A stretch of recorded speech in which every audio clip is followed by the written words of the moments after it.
Good morning, students. Welcome to your EVS class. In chapter 17, we had read till this paragraph. So today we start from seasons. The season depends on sunlight getting by the earth. Season किस पे depend करता है? जो हमारा मौसम होता है, जो ऋतुएं होती हैं, वो किस पे डिपेंड करती है? Sunlight getting by the earth. जो सूर्य जो सनलाइट प्राप्त करता है उस पे डिपेंड करता है हमारा सीज़न यानी ऋतु.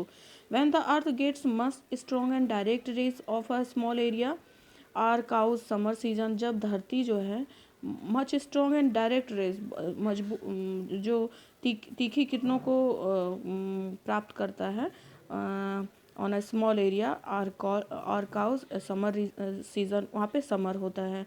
And when the earth gets slanting rays, और जब तिरछी किरणें पड़ती हैं धरती पर falling on the large area, और तिरछी किरणें जब छोटे से एरिया पे डायरेक्ट और स्ट्रॉन्ग रेस पड़ती हैं, तीखी किरणें पड़ती हैं डायरेक्ट सीधी छोटे से एरिया पे, तो समर होता है. और जब स्लांटिंग रेस पड़ती हैं यानी कि तिरछी, स्लांटिंग मीन्स तिरछी, जब तिरछी किरणें पड़ती हैं और बड़े एरिया पे जब पड़ती हैं तो वो कमज़ोर हो जाती हैं.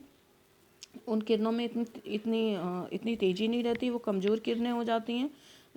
वीकर काउज विंटर सीजन, तो वहाँ पे क्या होता है? विंटर सीजन होता है, ठंड की ऋतु होती है. As the earth continues to revolve the part that was tilt towards the sun slowly tilts away that has away and has winter. As the earth continues, जैसा कि हमें पता है कि धरती जो है कंटिन्यू सूर्य की परिक्रमा करती रहती है.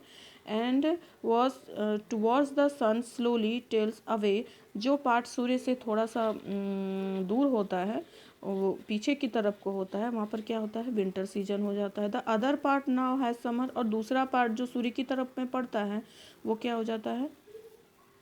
वहाँ पर गर्मी हो जाती है. We change our living activities according to the change in the season. जैसे ऋतु परिवर्तन होता है उस तरीके से हमारे रहने का ढंग भी बदलता है. Earth and it's moon.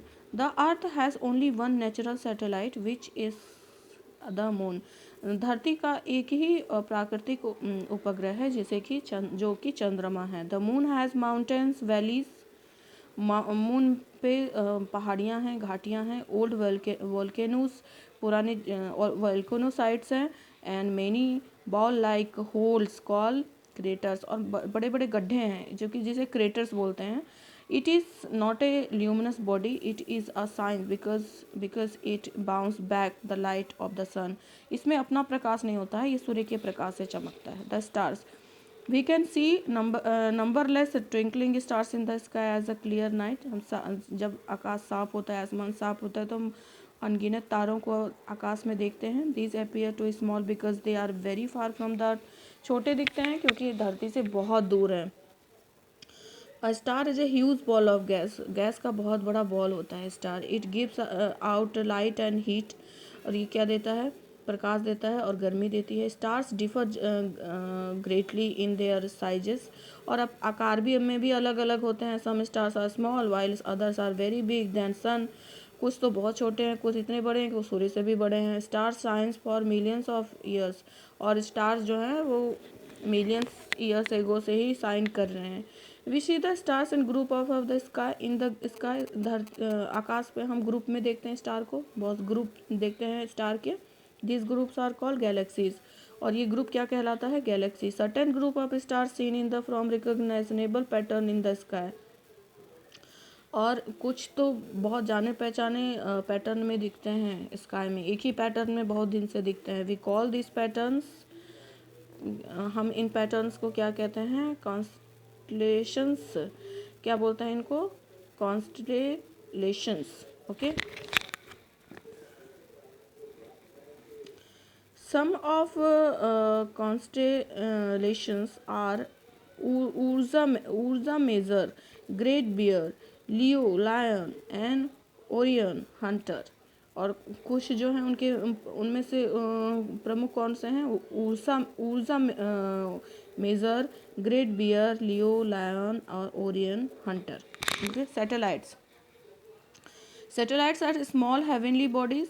Satellite जो होते हैं, उपग्रह जो होते हैं, वो छोटे होते हैं, small heavenly bodies, and that revolves around planets. और वो सैटेलाइट्स क्या होते हैं, वो प्लैनेट्स के चारों तरफ घूमते हैं। Most of the planets have satellites. और ज़्यादा बहुत सारे ग्रहों के उपग्रह होते हैं, ग्रह देन उपग्रह। And the moon is the natural satellite of the earth. जो मून है वो धरती का नेचुरल सैटेलाइट है। It does not have light और साउंड। इसमें अपना प्रकाश नहीं है। It shines as the reflects the sun from the earth, light from the sun. और ये किससे चमकता है, सूर्य के प्रकाश से चमकता है। आर्टिफिशियल सैटेलाइट, कृत्रिम उपग्रह, are made man made machines sent into space और टू अ प्लैनेट। ये मनुष्य द्वारा बनाए गए होते हैं। जो आर्टिफिशियल सैटेलाइट होते हैं, ये मनुष्य द्वारा बनाए गए होते हैं। They help to study space, forecast weather and communication.